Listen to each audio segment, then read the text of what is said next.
100 kg di pneumatici fuori uso, 6.500 kg di legno, 100 kg di bombolette spray, amianto friabile 1.600 kg, materiali da costruzione misti a frammenti di amianto 112.000 kg, imballaggi contaminati 1 metro cubo, rifiuti inorganici pericolosi di tipo edile 700 kg. Questo è quello che è rimasto, o meglio quello che ha trovato la lì, della gloriosa fabbrica Carnielli di Serravalle di Vittorio Veneto.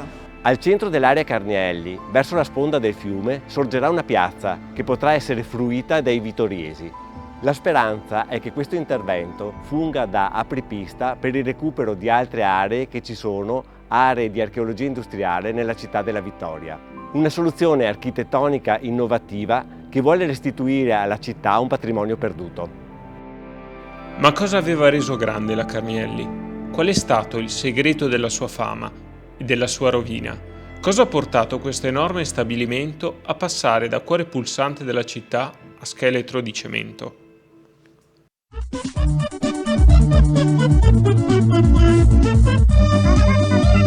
Buongiorno Stefano! Buongiorno signorina. Linea Graziella. Simpatia su 2 ruote. Graziella è un prodotto Carnielli.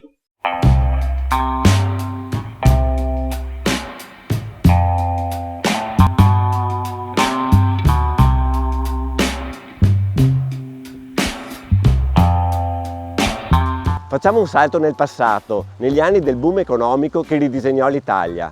Il 1964 verrà ricordato per la Nutella, per l'inaugurazione dell'Autostrada del Sole e per la Graziella. Proprio in quegli anni e in questo stabilimento ha visto la luce quella che sarebbe diventata un'icona del Made in Italy. Il profumo di libertà e l'aria sbarazzina degli anni 60 ben si individuano nell'eleganza di questa bicicletta. La Graziella fu la prima bicicletta pieghevole. È uscita dal disegno illuminato di Rinaldo Donzelli. È stata prodotta allo stabilimento Carnielli a brand Bottecchia.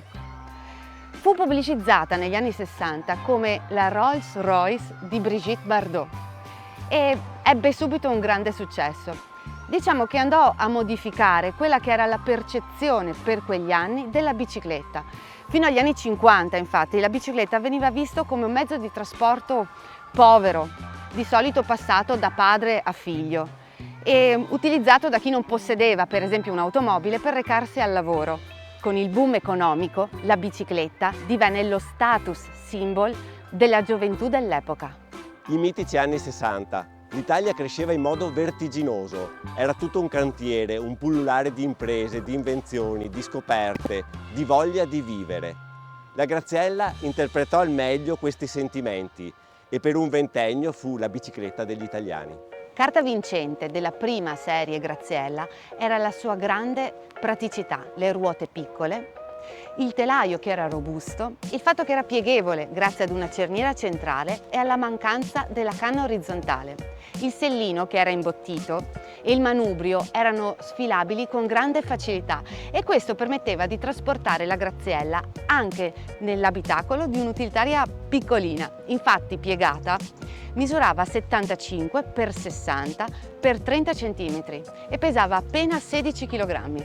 Eccessivamente pesante in salita, pericolosa in discesa, priva dei cambi di velocità.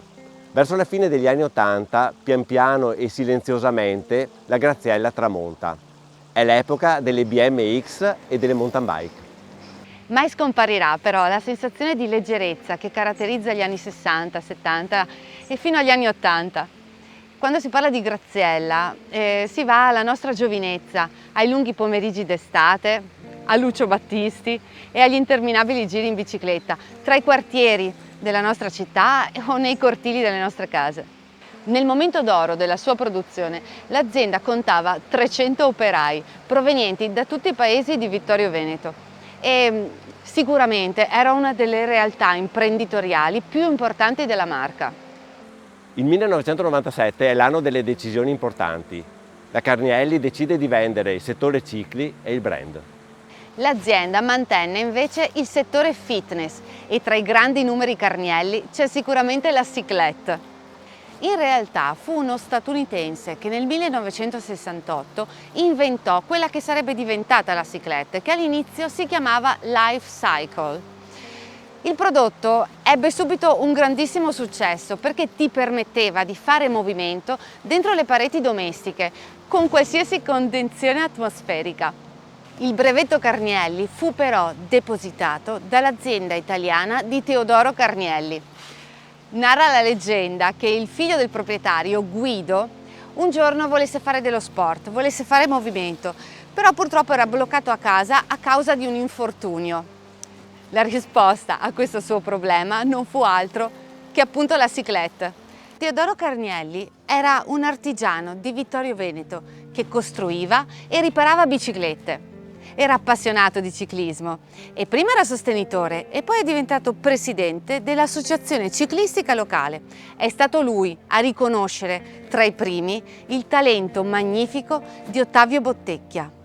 Dopo la consacrazione di Bottecchia al Tour de France, Carnielli e il suo proverbiale fiuto per gli affari propone al ciclista di utilizzare in questo momento d'oro e di produrre una bicicletta con il suo nome.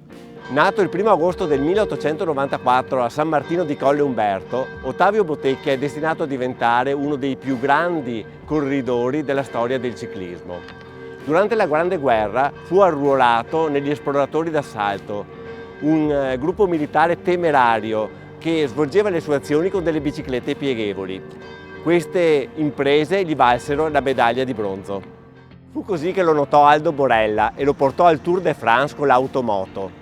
Naturalmente Bottecchia fu strepitoso, secondo assoluto alle spalle di Pélissier. Dopo il trionfo del 24, Bottecchia vinse il Tour de France anche nel 25 e lo sport italiano era davvero sugli allori.